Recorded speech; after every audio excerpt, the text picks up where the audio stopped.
여러분은 낯설다라는 단어를 언제 사용하십니까? 저는 언젠가 저희 딸이 저한테 불 속 이렇게 종이를 내밀면서 유튜브에 올라왔는데 아빠 동네의 사람들은 이것을 좀 다르게 읽는다더라. 진짜 그런지 아빠 한번 읽어보라. 이렇게 얘기를 했습니다. 이제 아마 여러분들도 보셨을 건데 이제 직접 읽어봤어요. 그 종이의 숫자 2와 영어 2가 막 섞여 있었어요. 그래서 저는 자신 있게 이렇게 읽었습니다. 2의 2승, 2의 2승, 2의 2승 이렇게 제가 이렇게 읽었습니다. 제 딸아이가 막 입을 다물지 못하더라고요. 그럼 유튜브랑 똑같네. 나보고 이제 이렇게 저는 상황을 잘 파악을 못했어요. 또 그러더니 이제 옆에 있는 자기 엄마한테 우리 하여튼 엄마죠. 같이 사는 분한테 읽어보라고 이렇게 주더라고요. 그래서 이제 자기 엄마도 이제 읽었는데 이제 자기는 서울 네이티브라고 그러더라고요. 그래서 읽는데 저하고 좀 다른 것 같아요. 조금 다르게 읽었어요. 그래서 숫자 2하고 영어 2 똑같이 읽더라고요.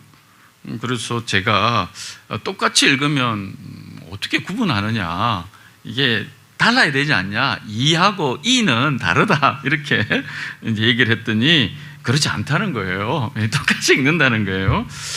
그래서 나는 내가 발음이 맞는 것 같은데 또 다르냐 이러고 이제 있는데 이제 또 그래서 이제 또 하나를 쑥 가지고 오면서 나보고 이거 읽어보라더라고. 그래서 내가 읽어봤어요. 블루베리 스무디 하나 주세요. 이렇게 이제 읽어봤어요. 블루베리 스무디 이렇게 하나 주세요. 그래서 똑같이 블루베리 스무디 하나 주세요. 이렇게 읽었죠. 그랬더니 이제 또 막 웃더라고요. 딸하고 그 딸의 엄마가 같이 웃었어요. 저는 잘 문제가 뭔지 잘 모르겠더라고요. 이제 블루베리 스무디 하나 주세요. 이게 틀리는가? 이렇게 이제 제가 물어보았습니다. 근데 이제 문제는 제가 고향집에 내려갈 때인데요. 예전에 어렸을 때 저도 자연스럽게 했을 고향 사투리가 언젠가부터 자꾸 낯설게 느껴질 때 제 기분이 좀 이상하더라고요. 어떨 때는 이제 네이티브로 오리지널하게 고향 사투리를 이제 빨리 말하시는 분이 이제 보통 할머니들이시거든요. 길가에 만나시는데 이제 그런 분을 만나서 말을 들어보면 제가 100% 못 알아들을 때가 있더라고요. 그럴 때도 기분이 좀 이상해졌습니다. 왜 내가 말을 다 못 알아듣지? 내가 여기 출신인데, 그리고 서울에서 내가 몇만 입안 해도, 특히 저는 이제 수업을 하니까 수업에 이렇게 말을 하면 저는 굉장히 표준어를 쓴다고 썼는데 내한테 물어보더라고요. 수업 끝나고 나서 혹시 여기 출신이세요? 이렇게 물어봅니다. 다 깔아보는 그러한 이제 경험들을 하게 되었습니다. 그만큼 이제 제가 쓰는 말이 이제 좀 낯설어지고 어색해지는 걸 보니까 내가 고향을 많이 떠나 있었구나. 이제 제 고향 말이 나한테 익숙한 말이 아니구나 하는 생각이 들 때가 있습니다. 제가 살아온 그곳에 사투리가 났을 때 고향을 참 오래 떠나 있었구나, 이런 생각이 듭니다. 여러분은 감사가 혹시 났을 때 있지 않으십니까?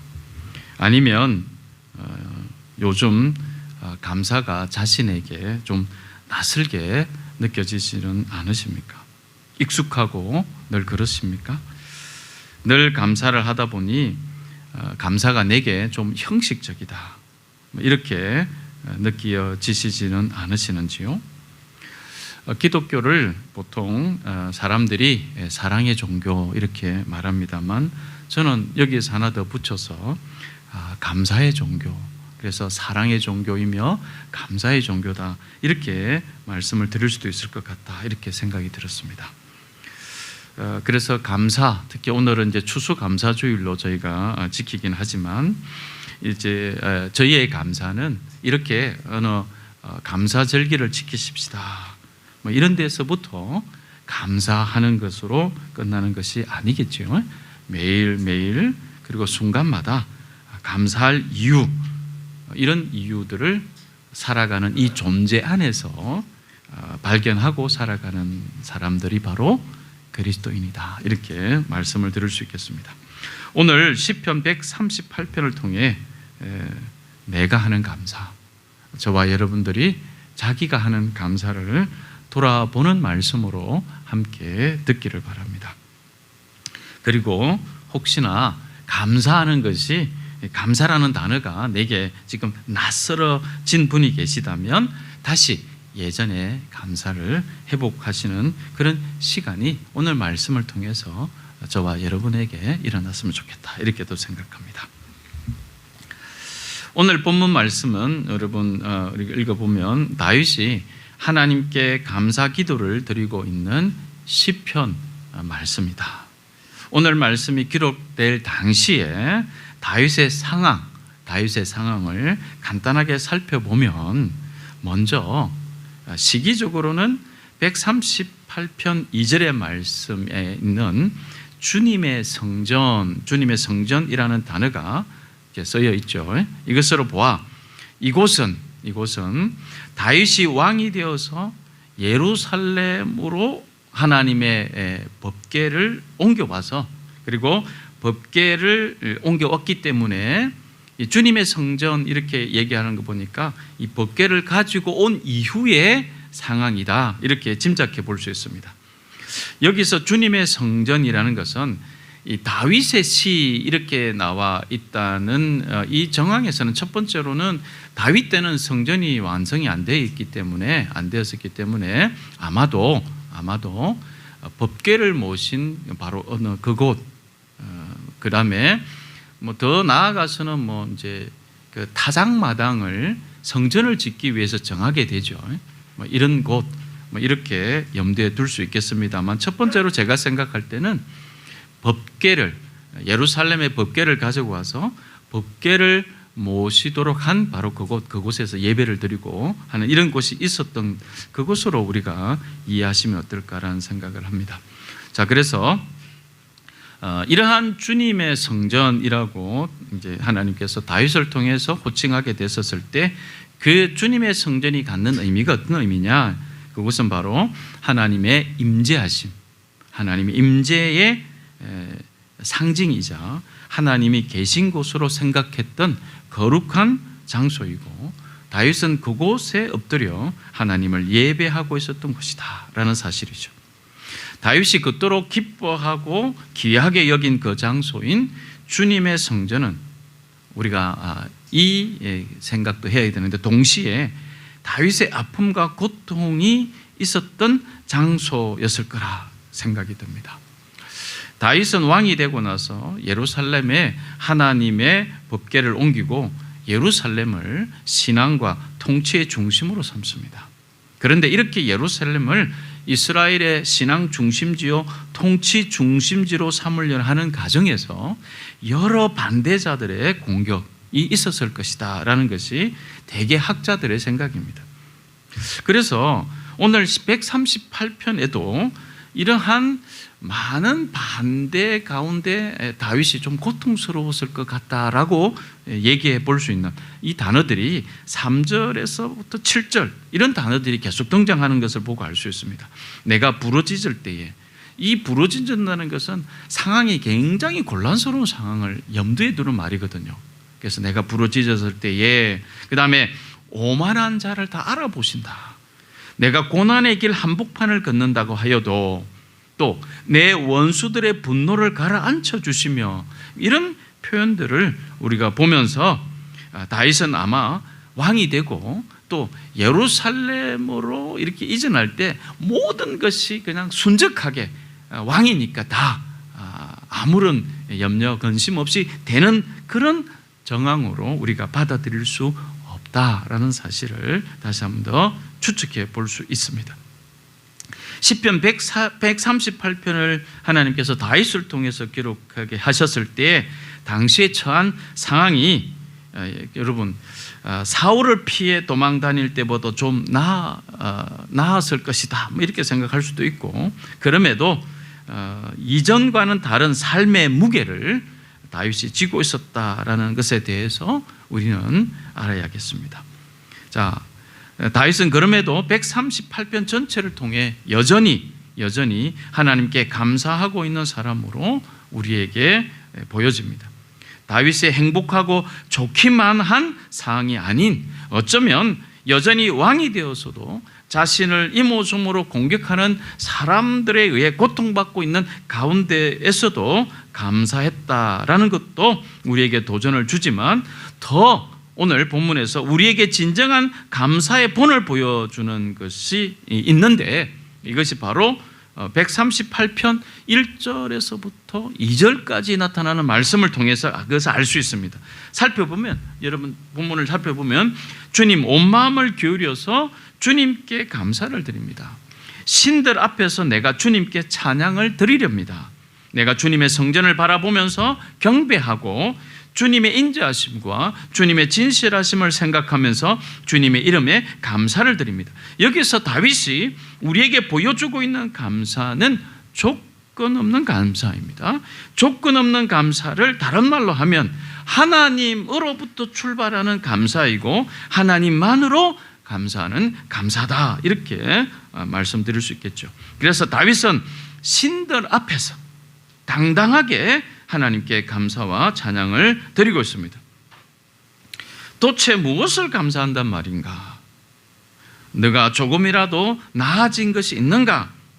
너에게 감사할 것이 뭔가? 라고 비난하고 무시하고 비웃는 세상의 많은 것들 앞에서 하나님으로부터 출발하는 감사, 하나님만으로 감사하는 감사를 우리는 오늘 1절과 2절에서 볼 수 있다는 거죠.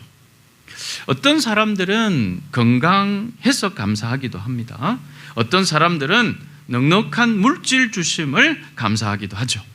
어떤 사람들은 잘생긴 외모나 똑똑한 두뇌를 주셔서 감사합니다 라고 하기도 합니다. 그러나 내가 가진 것에서 출발하는 감사는, 우리를 감사하게 하는 그 무엇이 우리에게 사라지는 순간 세상은 우리에게 이렇게 묻습니다.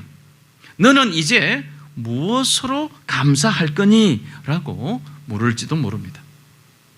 나이가 들면서 건강이 예전 같지 않을 때 있던 물질이 여러 이유로 내 수중에 남아있지 않을 수도 있죠. 잘생긴 외모나 똑똑한 두뇌로 세월의 거스림을 역행할 수는 없습니다. 우리가 감사하는 것이 내가 가진 것에 있다면 지금의 감사의 조건은 언젠가 우리가 낙심할 조건이 될지도 모릅니다. 건강 때문에 낙심하고, 물질 때문에 낙심하고, 나이 들어버린 내 자신 때문에 낙심하게 될 수도 있다는 말이죠. 내가 가지고 있는 것이 아닌 앞으로 사라지지 않을 것으로 감사하는 것이 바로 하나님으로부터 출발하는 감사이자 하나님만으로 하는 감사라고 저는 생각합니다. 사랑하는 교우 여러분, 우리의 감사가 이런 감사여야 합니다. 머리로만 아는 감사가 아니라 실제 우리가 하는 감사가 어디서 출발하고 있는지 뿐만 아니라 하나님의 영광을 위한다고 하지만 오히려 더 많은 것을 가지려는 욕심이 내 기도와 감사에 섞여 있는 것은 아닌지 돌아보아야 하겠습니다. 특히 저 같은 사람은 더 그런 것 같습니다. 하나님의 영광을 위한다고 하지만 오히려 내 욕심과 또 내가 원하는 것을 교묘하게 하나님의 영광이라는 이름으로 하고 있지는 않은지를 저 같은 사람은 더 심각하게 돌아봐야 될 주제다, 이렇게 생각합니다. 여러분도 여기에 예외로 두지 마시고 돌아보시면 좋겠습니다. 다윗은 힘 있는 왕이었죠. 실로 우리가 성경을 읽어보면 이스라엘의 주변 모든 나라들이 다윗에게 굴복하게 됩니다. 강력한 군사력을 바탕으로 막강한 힘을 과시할 수 있는 그런 위치에 있었을 때 다윗이 교만하여 우상들을 섬기거나 하나님의 말씀을 떠나 자신의 세력과 영향력을 확장시키는데 혈안이 되어 있었다면 여러분, 우리는 그런 다윗에게서부터 감사하는 이 고백을 보실 수가 없었을 것입니다. 물론 다윗도 하나님 앞에 큰 잘못을 저지르는 실수를 했던 사람이지만 우리가 중요하게 보는 것은 어떻게 그가 일평생 하나님을 떠나지 않고 사울 왕에게 오랜 시간 목숨의 위협을 받는 동안에도 또한 왕이 되어서도 자신을 반역하는 자신의 아들에게 쫓기는 가운데서도 다윗은 어떻게 하나님께 감사하는 기도를 늘 드릴 수 있었던가? 다윗이 감사하는 이유가 바로 자신이 처한 상황, 자신이 가진 것이 아닌 하나님으로부터 출발했으며 하나님만으로 감사할 수 있는 그였기 때문에 저는 일평생 그의 모습이, 하나님을 향한 그의 모습이 변함이 없었다, 이렇게 생각하게 됩니다. 이런 감사에 대한 내용이 저와 여러분에게 낯설지 않았으면 좋겠습니다. 이런 감사가 저와 여러분에게 또한 실제로 일어났으면 좋겠습니다. 그래서 세상 사람들이 진정한 감사를 우리를 통해, 저와 여러분을 통해 배울 수 있었으면 좋겠다라는 생각을 하게 됩니다. 다윗의 감사를 통해 우리가 돌아보았으면 하는 것이 마지막으로 하나가 더 있습니다. 그것은 다윗처럼 하나님으로부터 출발하는 감사, 하나님만으로 감사하는 감사를 하며 오늘을 살아가고 있는 하나님 백성에게 나타나는 삶의 태도에 관한 것입니다. 다윗은 입으로만 하나님께 감사하지 않았습니다. 하나님 앞에 나와서 예배를 드릴 때만 하나님을 감사로 찬양하는 사람이 아니었습니다. 다윗의 감사는 실제로 행동하는 감사였습니다. 자신의 고백을 실제 자신의 삶으로 나타내는 사람이었습니다. 다윗은 항상 하나님께 예배하는 삶을 평생 살았지요. 시편 138편 2절에 내가 주님의 성전을 바라보며 경배하고, 이 말씀뿐 아니라 다윗이 얼마나 마음을 다해 하나님께 예배했는지, 하나님께 예배함을 얼마나 즐거워하고 기뻐했는지는 여러분, 다윗을 기록한 성경 곳곳에 발견할 수 있습니다. 다윗은 하나님으로부터 출발하는 감사, 하나님만으로 감사하는 감사를 그렇게 하나님을 즐거이 예배하는 삶으로 살아냈다라는 사실입니다. 또한 다윗은 하나님의 성전을 짓고 싶었지만 하나님이 허락하지 않으시자 자신이 가지고 있는 모든 것을 준비해서 성전을 짓도록 준비합니다.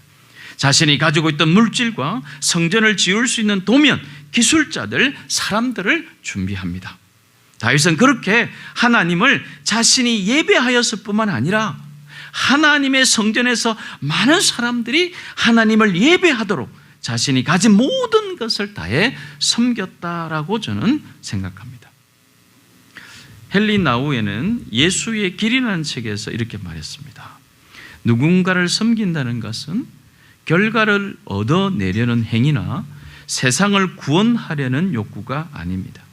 우리는 변화가 보장된다는 조건 때문에 섬기는 것이 결코 아닙니다.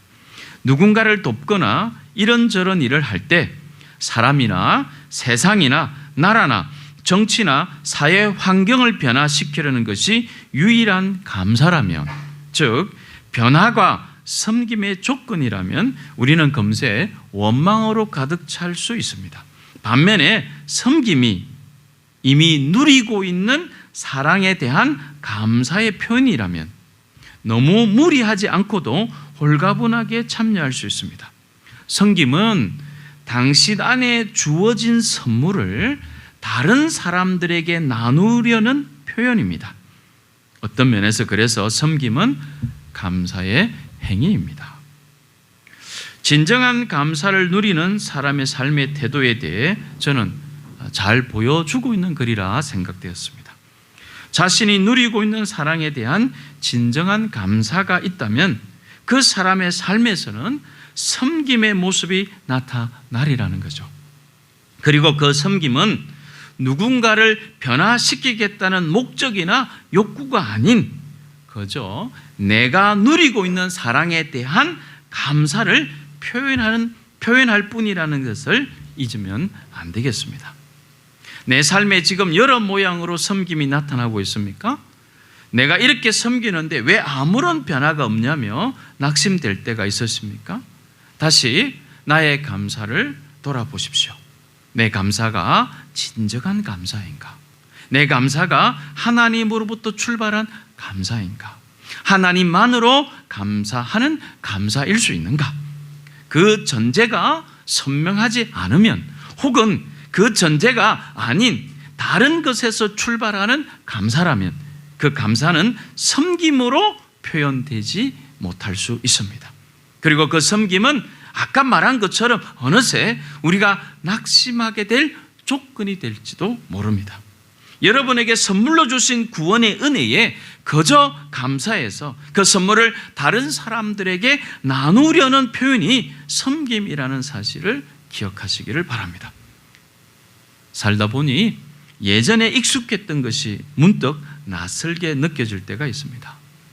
그래서 또 문득 기분이 이상해지기도 하고 또 때로는 새로워지기도 합니다.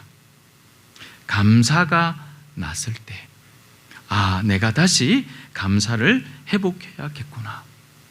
내가 하고 있는 감사를 다시 돌아보아야 하겠구나 라고 다시 도전을 받으셨으면 좋겠습니다. 예배가 낯설지 않고 기도가 낯설지 않고 감사가 낯설어지지 않았으면 좋겠습니다.